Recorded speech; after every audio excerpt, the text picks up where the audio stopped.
Dans ma valise, Dans ma valise. Dans ma valise, il y a une fourchette,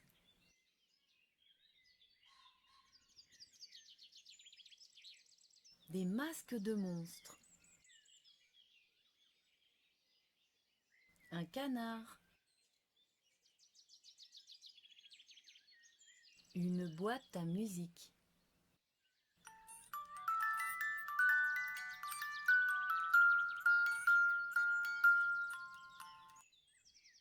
un livre, Max et les Maxi-Monstres.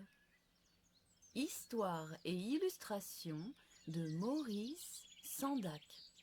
Un soir, Max enfila son costume de loup. aouh!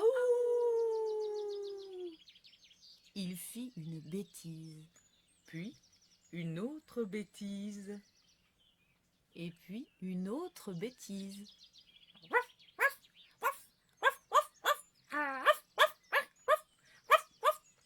Ah! Monstre, lui dit sa mère. Je vais te manger, lui répondit Max. Et il se retrouva au lit sans rien manger du tout. Ce soir-là, une forêt poussa dans la chambre de Max. D'abord, un arbre. Puis, 2 arbres. Puis, 3 arbres. Des lianes qui pendaient du plafond, et au lieu des murs, des arbres à perte de vue. Un océan gronda.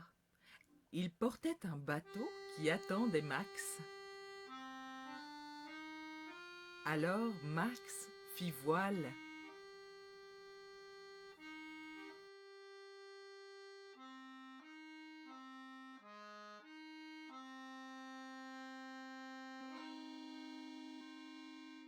Il navigua nuit et jour. Il navigua pendant des semaines.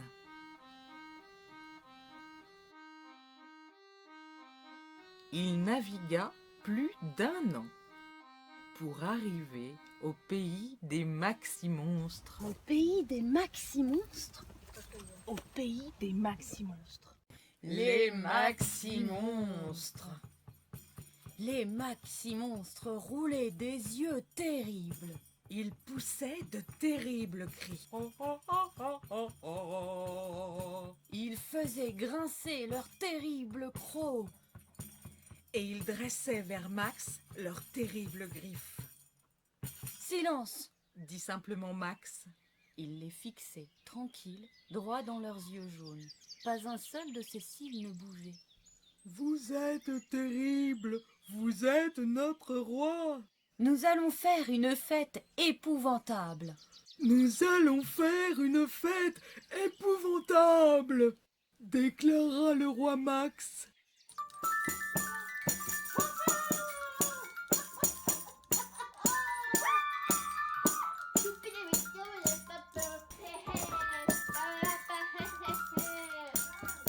Vive Max, vive notre roi!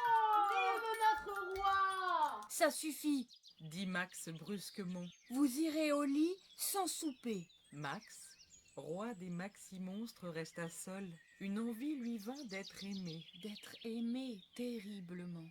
De loin, de très loin, du bout du monde, lui venaient des odeurs de choses bonnes à manger. Max, roi des Maxi-Monstres, renonça à être roi des Maxi-Monstres. Ne partez pas, ne nous abandonnez pas.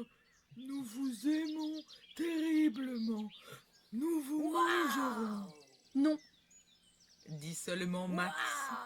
les Maxi-Monstres roulaient des yeux terribles. Les Maxi-Monstres poussaient de terribles cris Ils faisaient grincer leurs terribles crocs. et dressaient vers Max leurs terribles griffes. Du bateau qui portait son nom, Max leur fit un petit salut. Salut! Il fit voile à nouveau.